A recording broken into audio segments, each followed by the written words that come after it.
What's going on, guys? Welcome back to the channel. It's Professor Anime and welcome back to another video. In today's video, everyone, I am here to bring you the review for RWBY Volume 4 Episode 1. Sorry that this video is kind of late, but due to certain situations, I kind of, had this on delay for quite a while, so sorry about that. Now, before we actually get started with this review, I just wanted to state, what is going on, guys? Welcome back to the channel. It's Professor Anime and welcome back to another video. In today's video, everyone, I am here to bring you all my review for RWBY Volume 4 Episode 1.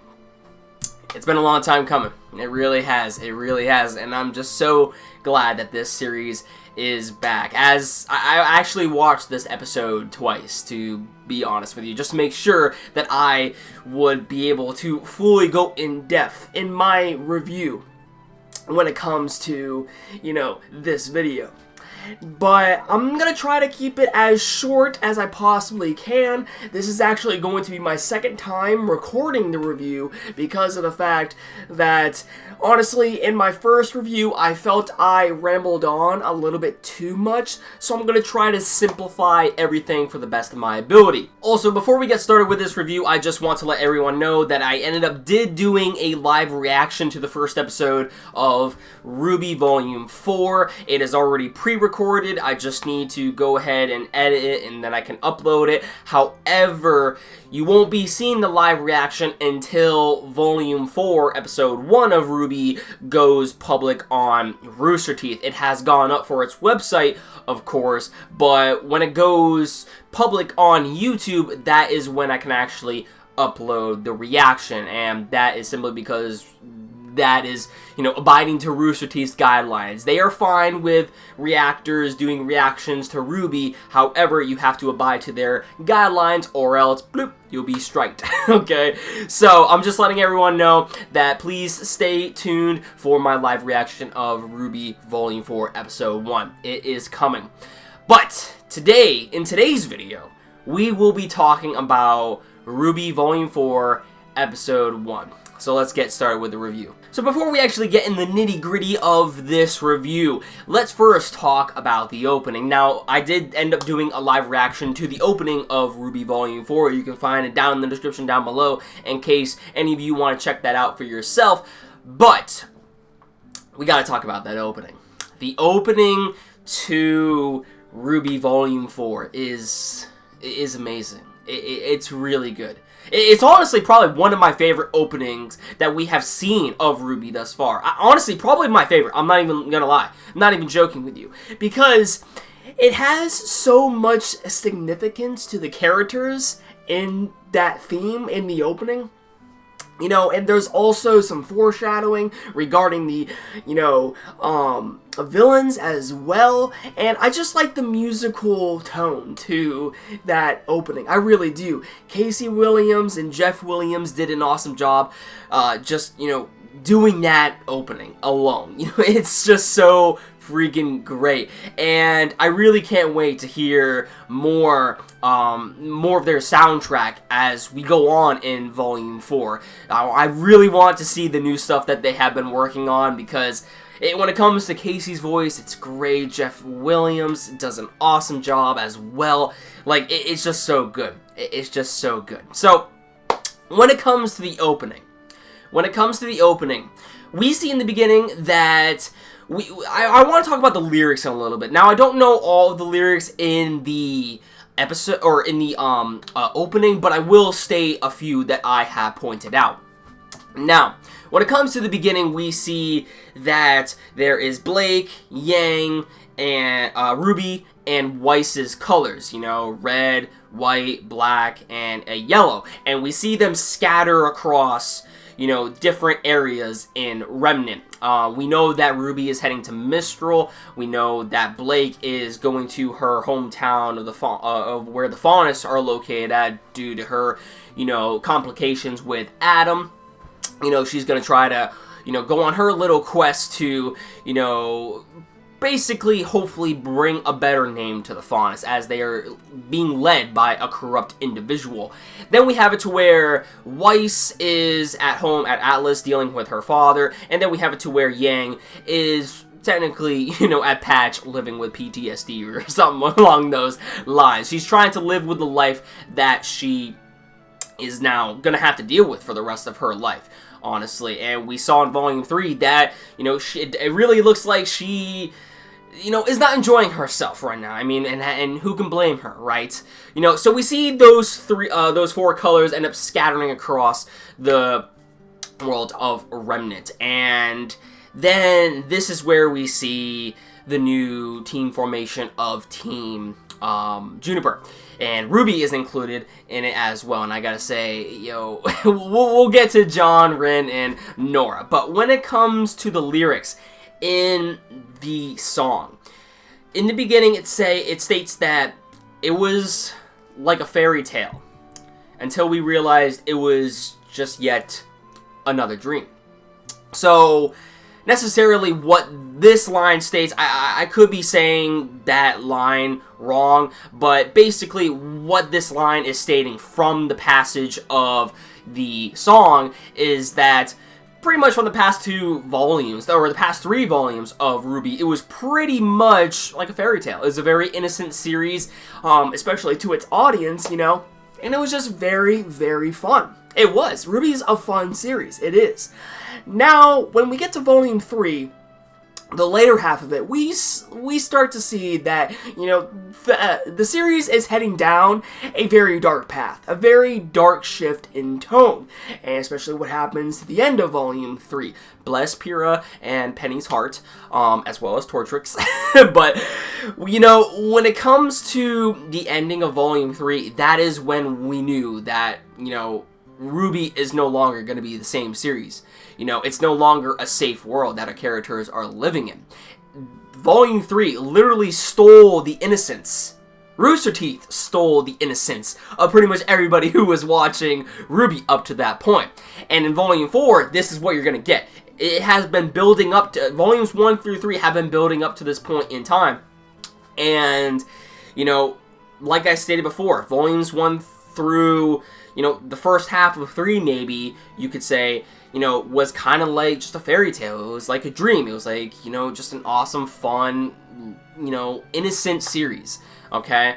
But then we snap back to reality, in Volume 4, or in the later half of Volume 3. And this is where we will see, our characters, trying to live with their, newfound lives in this dark world, where pretty much everyone has lost something to a certain degree. But there is a great line in the passage which I do believe I have most of the lyrics right from the opening, and that is when Casey Williams sings in the song, there's only one more thing left we can do, and that is to just live. To no longer be conquered by our shadows. The past can't hold us down. We must break free. I love this. I love this passage. I'm getting goosebumps right now. Because, this is what you are going to expect in the opening, and hopefully in the series of RWBY. Because now, because of the fact that our characters have all lost something to a certain degree, they have technically been knocked back. They have. But with the lyrics that are, said throughout this opening, it's basically telling our characters that they will no longer be, conquered by their sorrows, the things that they have lost. They will not let, these setbacks, set them back. They are going to attack these problems that they have, these obstacles that are in front of them, head on. Because that is the only way they can go on living. That is the only way they can end up making a brighter future for not only themselves, but for also the other people, or their friends in the series of RWBY. And that is what I love about the lyrics in this opening. It's so great, especially how it fits Yang so well. Where we see in the opening where Yang is, just talking. It seems like she's talking to her father, or RWBY's father. Correct me if I'm wrong on which, bloodline she is from. But anyway, we have it to where, it seems like she is talking to her stepfather or whoever. And then the camera shifts to where Yang sees her past self. And it almost seems like, she's talking to herself in a way. And she's looking at her hands at the same time. You see, the current Yang, like, really depressed and just looking at who she has become. And she doesn't know if she can ever be the same person she is. But when it comes to the past Yang, where she has two hands, she feels perfect. She feels, just on top of the world, very prideful of herself. But because of the fact that she lost her arm to Adam, this really set her back and really messed up her mind and her outlook on life. And then it seems like we see Adam in the opening, we see Yang just, it seems like she is literally falling, to darkness, So when it comes to that, when it comes to the opening, I really, really love the opening, as it shows the foreshadows between the characters, our villains, as well from what we can expect later in the series, but the overall message of what Volume 4 is going to be about. It's most likely going to be about having our characters, trying to live with the things that they have lost. Each and every character has lost something in RWBY, even Cinder, which we will get to in a bit when it comes to my review. So yeah, I think that about does it for my little opening analysis of RWBY Volume 4. Sorry if I went on a little bit too long regarding the opening alone.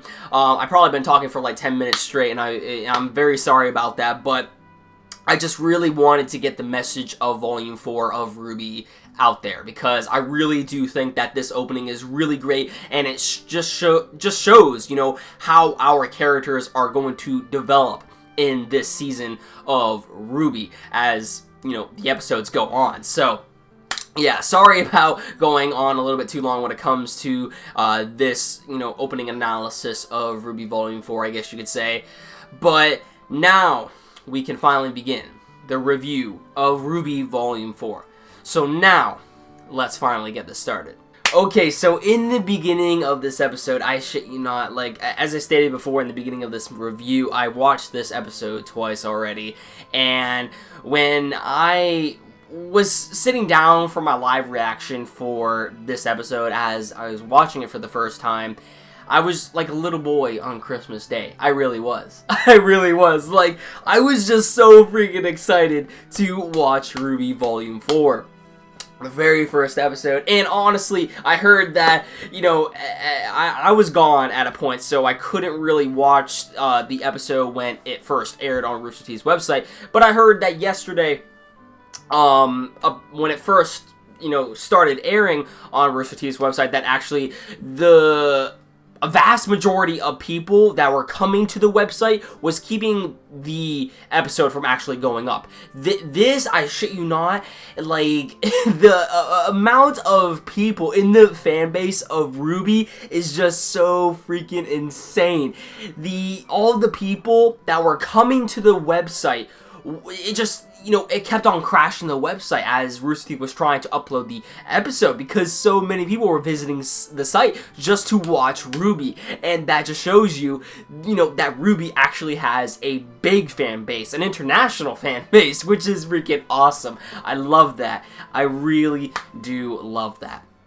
And, man, I'm just so glad that Rooster Teeth is finally, continuing. I mean, they have been continuing this series, but just, as I state this in pretty much every RWBY video that I do, I thank Rooster Teeth, because I sincerely thank them from the bottom of my heart, because not only do I enjoy it, but Monty the series creator, they are carrying on his legacy. They are carrying on his work, and that is just so cool to me. That is awesome.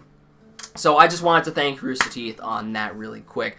But Yeah, when this episode opened up, we see a Grim pop out with what looks like a pool of blood. So we know that we're in another, different dimension, it seems like, or something, I don't know. But this is where Salem resides in, from what we saw in Volume 3 of RWBY. We knew the fact of where the first few episodes, or excuse me, first few minutes take place, that we are in Salem's lot, so to speak. A Stephen King reference right there.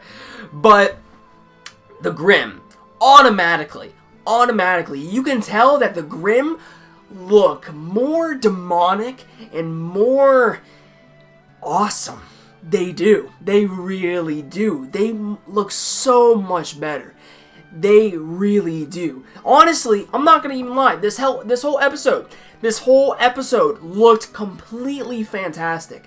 It really did. It really looked a lot smoother compared to volumes 1, 2, and 3 of RWBY. And that is mainly due to the fact that, Rooster Teeth has stepped up their game. They have upgraded. They are actually, if anybody doesn't know, they are actually using a new software for RWBY Volume 4.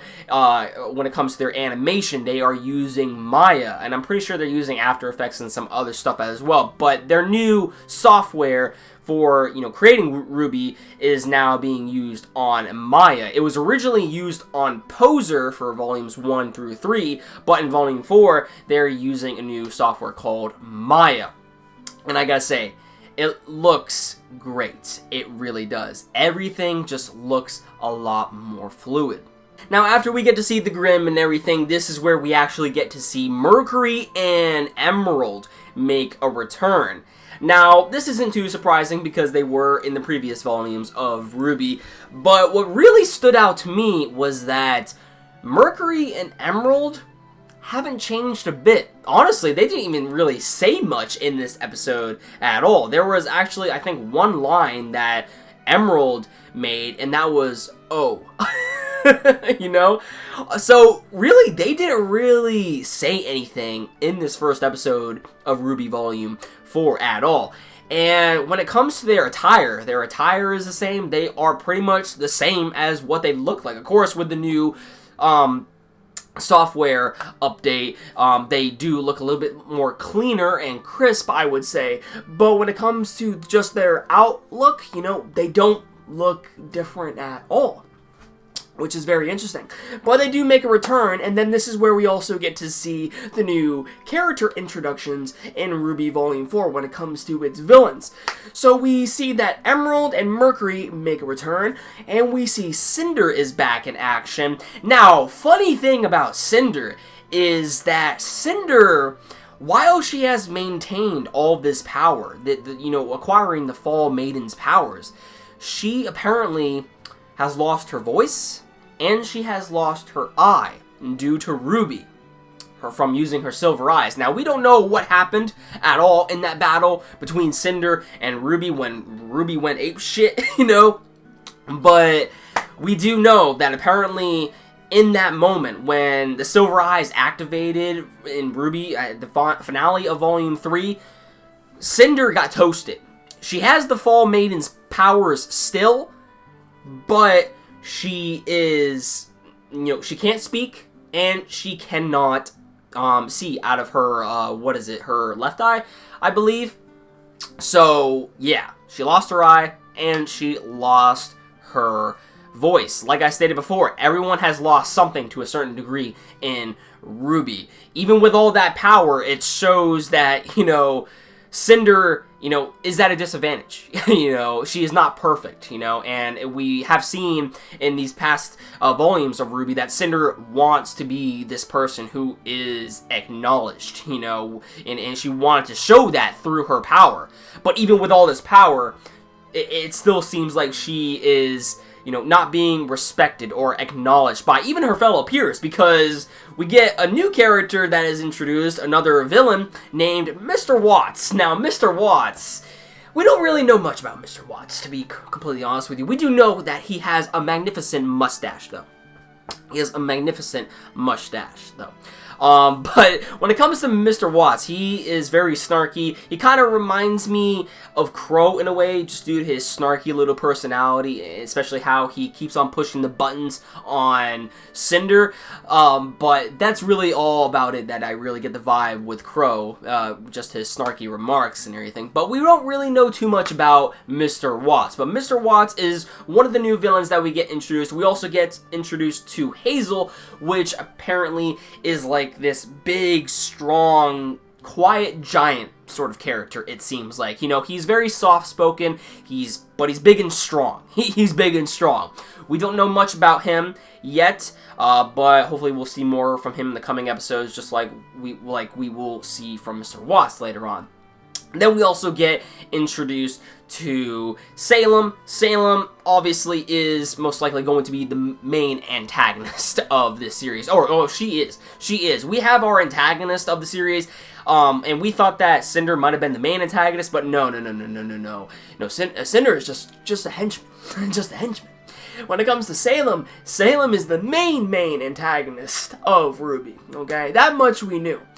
But then we get probably introduced to one of my favorite villains of what we can expect of RWBY Volume 4, and that is Tyrion. Tyrion reminds me a little bit of L from Death Note, as he sits in his chair with his knees up. You know, he doesn't sit formally, he sits with his knees up, you know, and but at the same time, while he reminds me a little bit of L, I mean, there's several characters that are lunatics in, you know, anime. But when it comes to Tyrion, he's very hyper, and very, he's a maniac, necessarily. You know, he is just so giggity, you know, he just really loves to kill, it seems like, especially when Salem talks about what exactly her plans are, which I will get to right now. We see that Salem actually tells these villains to go about certain objectives that they must accomplish if they want to bring their whole plan of action into effect. And we see that she gives the plan, one of her objectives is to let Dr. Watts actually go meet an informant in Mistral. So apparently Dr. Watts has to meet an informant in Mistral, and as we know, RWBY and her gang are heading to Mistral right now to get more information, especially what happened with the fall of Beacon, you know, see if they can figure out anything. But it seems like we could possibly see RWBY and the gang actually appear later down the line when it comes to Mr. Watts. What he will be capable of, I'm not exactly sure on. The next person, we have Hazel. Hazel was Salem said to Hazel that she wants him to go to the leader of the White Fang. She's being sent to the leader of the White Fang. The White Fang, Adam, actually has ties with this little group that's going along. Cinder actually recruited Adam as part of this big master plan that they have. And this is probably going to spark, you know, another great war in the series of RWBY. So we could possibly see that later down the line, but then again, I'm not exactly sure what Salem has up her sleeve. But yes, it seems that Hazel is being sent to the leader of the White Fang, and we could possibly see a confrontation with Hazel and Blake end up going about later down the line. So that is something to look at as well. Now, when it comes to Tyrion, Tyrion's objective was to originally track down the Spring Maiden.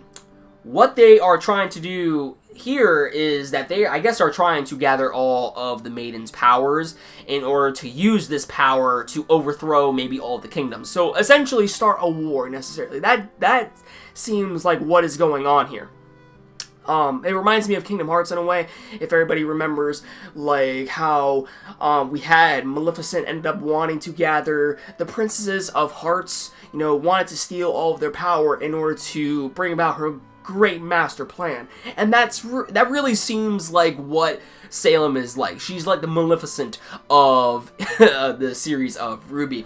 So she originally tells Tyrion that I want you to track down the Spring Maiden, but then we see that Cinder is completely aggravated at the fact that, you know, she wants to get revenge on RWBY, but at the moment, Cinder can't really do anything. She can't do much, it seems. It seems like Salem wants her to hold back for now because, you know, she has big plans for her later down the line, it seems. But she still wants her revenge on RWBY, especially what RWBY did to her. So Salem goes like, you know what, Tyrion, let's just do this. You go after the girl who ended up doing this to, Cinder. And you see Tyrion's face just light up, and he's like, woo! You know, he gets all excited and shit. And I was dying. I was dying when he was doing that because he was just going crazy. And I like crazy characters. I really do. But hopefully there's an explanation as to why he is so crazy. I really would like to see backstory on these villains. I don't really want to see them just being, you know, bland, stereotypical villains. I want to see, you know, what exactly makes them tick. I want to see, you know, the reasons behind on why they act. So hopefully that will be explained later down the line.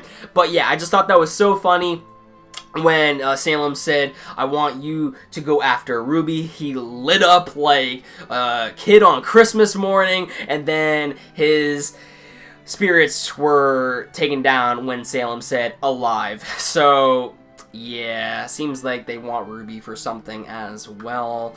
So RWBY better watch out. So yeah. But yeah, definitely Salem is planning something big, especially for RWBY, it even seems like. So when it comes to how RWBY can end up, you know, going down in, you know, these couple episodes, you know, we're going to see more build-up, obviously, more tension arise, definitely, especially regarding our characters. But definitely from what it seems like Salem is preparing for another great war in the world of Remnant, especially for the fact if she is trying to acquire all of the Maiden's powers, as she is also wanting to track down the Spring Maiden, but apparently she is leaving that on a halt as for right now. But yeah, I really just wonder what Mercury and Emerald are getting in all this. I really want to know, you know, what's in it for them, you know? What's their reasoning behind this? You know, because it kind of seemed like they were just recruited by Cinder, you know, from those flashbacks in Volume 3 that we ended up seeing. But when it comes to, you know, their orders being taken by Salem, I don't know what they're really getting out of it. I really don't.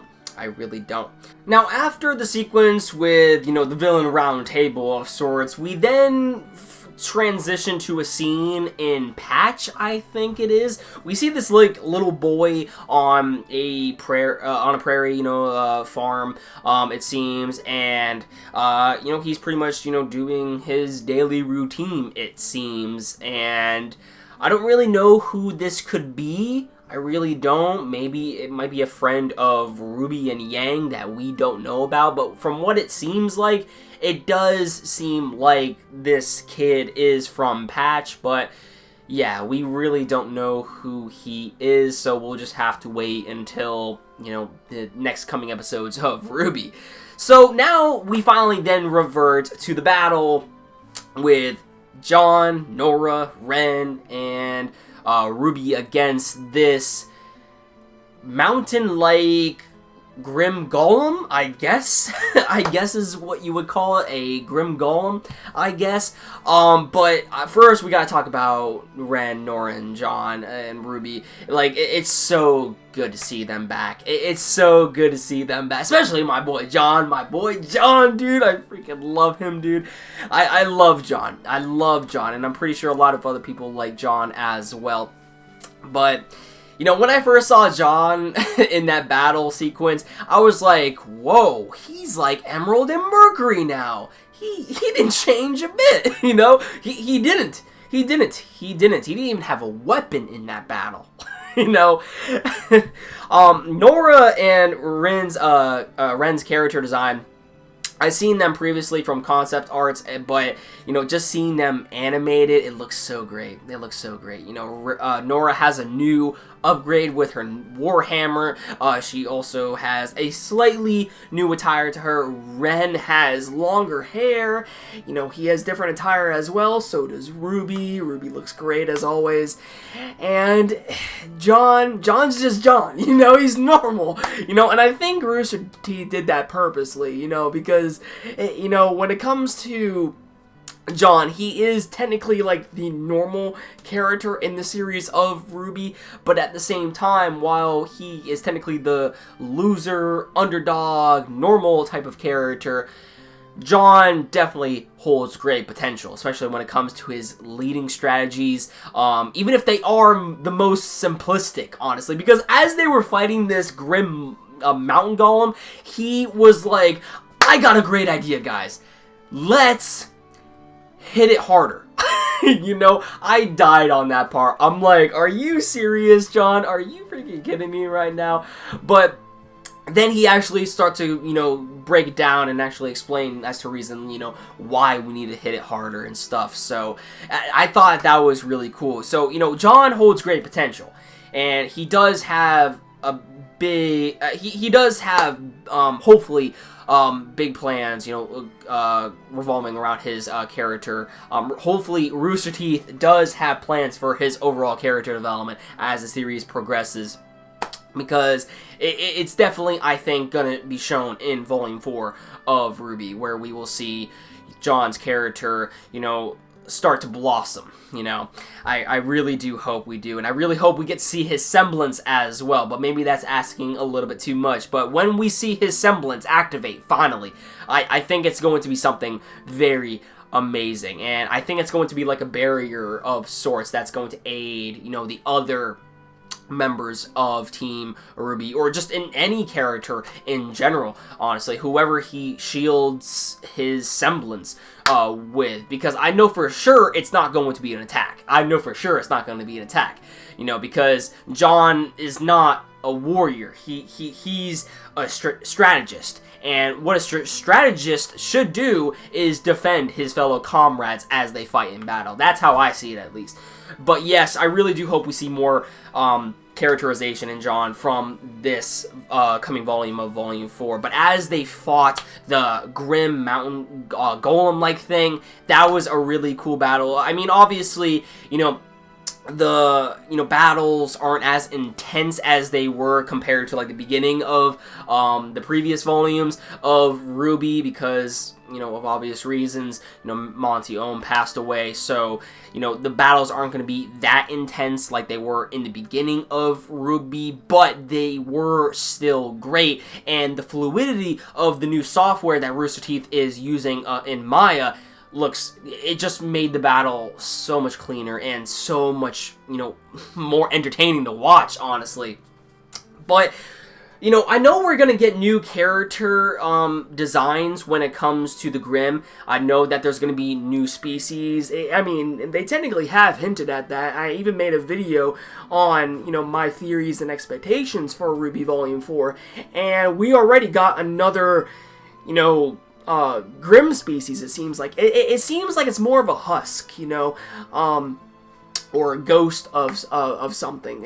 I'm gonna go with a husk. It's like a husk like Grimm, and basically what I guess this thing can do is enter into objects, maybe even people. I'm not exactly sure, but this thing could enter into objects and make the object that it entered into a living weapon, necessarily, because this husk actually ended up, you know, going into some rocks, and that is how it, you know, ended up becoming like this huge mountain golem thing. And honestly, everything it touched, it can use as a weapon, as well as we see that, you know, one of its arms actually becomes a tree, and John was like running out of the way. He was like, the arm is a tree, the arm is a tree. You know, he's running away from it. I just thought that was a hilarious moment. There were so many notable moments that happened in this episode of RWBY, and it's just so refreshing. I'm glad this series is back. Now we finally get to the part where we then see that they end up going back to their previous city, which is where I guess they were doing this mission for, to take down this Husk-like thing that was, I guess, like terrorizing the city of, or the town of Anima. I think that was the name of the place. And basically from doing this mission, they ended up getting money, and, you know, in return, they also ended up getting John a new set of armor. And, yo, when they put on that armor with John, whew, so many emotions went through my mind, man. Yo, because John's new armor represents Pyrrha. It does. It does. No joke. It does. John's new armor represents Pyrrha. And this is what a lot of people were theorizing in, well, maybe not a lot, but there was quite a bit of people that were theorizing if Pyrrha would make a return in the series of RWBY, and not in, you know, the visual sense, but in a metaphorical sense. Like, Pyrrha will live on with Team Juniper, you know, her friends, even RWBY, you know, in a sense. And what actually went about with the creation of John's armor was apparently from Pyrrha's armor.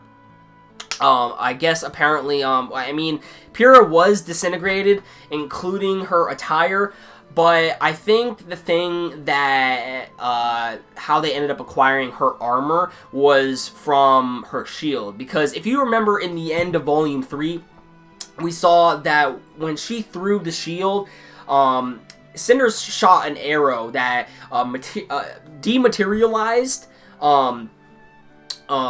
It threw the shield, yeah, and then it reforged itself into the arrow and ended up shooting Pyrrha right in the chest, while the shield kind of just, you know, went on its own little thing. But then that's when we see Cinder end up attacking Pyrrha, and she ends up disintegrating. She ends up dying there. But it seems like the shield was left, you know, and I am assuming that that is how they end up acquiring, you know, parts of Pyrrha's armor was from that shield, and that is how we see John's armor come to be. And what was also pretty interesting about John's new attire is that he has the red sash that apparently, supposedly, could be, you know, a part of Pyrrha's garments, but I am to disagree on that because of the fact that she was disintegrated along with her robe that she carried, you know. But in a sense, I believe that, you know, that red robe is to be a memento of sorts, as to, you know, pay homage to Pyrrha. And with John's newfound armor, you know, he represents Pyrrha as well, because Pyrrha technically left a legacy within John when she first tried to activate his semblance, or his aura, excuse me. And that is what we are most likely going to see from John. You know, he is going to carry on the legacy that Pyrrha left behind, and he could be the next great, you know, not necessarily a warrior, but the next great leader. But yeah, when my boy John ended up putting on his new attire, it just looked so good on him. It really did. It brought a smile on my face, you know, because now he's going to be more durable, you know? He's going to be more durable. And I just really can't wait to see, you know, again, the character development that I really hope John gets in the near future. Because, again, he is one of my favorite characters in the series of RWBY, and I just want to see him improve further. I mean, he has the shield and sword, you know, he has, you know, brand new attire that looks like Pyrrha. It's just so cool. It's so cool. It really does. And, you know, all of the characters up to this point seems like have made a vast improvement as well. I mean, RWBY definitely looks like she has become more agile, especially in that fight with the mountain-like golem. You know, that was sick. And then, again, Nora has, you know, her new upgraded Warhammer, you know, and then Ren definitely seems more agile as well. You know, I just love, you know, the development that these characters are getting. You know, that's what I like about series like this. You know, you're not focusing on one individual. You're actually giving, you know, more characterization towards these characters, not just, you know, one or two individuals, but pretty much the whole cast of characters, and I really do hope we actually get more backstory on these characters as well as the series goes on, and more characterization goes into these characters as well, because that's how you were going to make a great series. And we're only in the 4th volume of RWBY, and apparently it's been hinted at that this series could go on for 20 plus volumes. I don't really know if that is going to be the case or not, but that would be pretty sick. But yeah, I mean, that pretty much sums up this episode. Pretty much at the end of the episode, we see that Weiss is looking as elegant as ever, and she is dealing with her, problems at home at Atlas with her father, and I'm sure we're gonna see in the next episode, the focus be on her.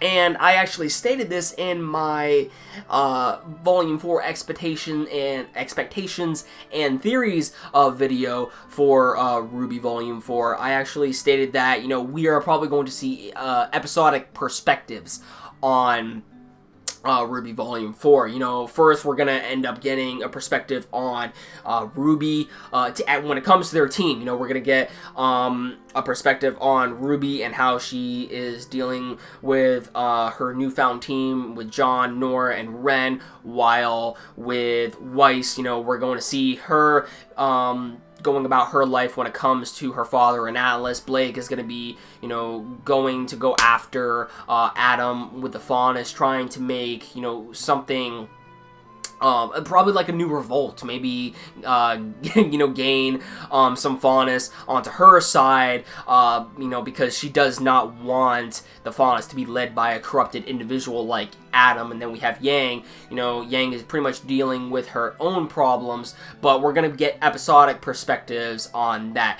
And this episode kind of showed more on the side of RWBY than anything else, So definitely in the next episode, I believe we are going to get focus on Weiss. Maybe in episode 3, we're going to get more focus on Blake. And then episode 4, finally, we're going to see, the focus on Yang. And then we're going to see, all that sort of intertwine with one another, and that is when we're going to see the reunion of Team RWBY officially. So that will be pretty interesting as well.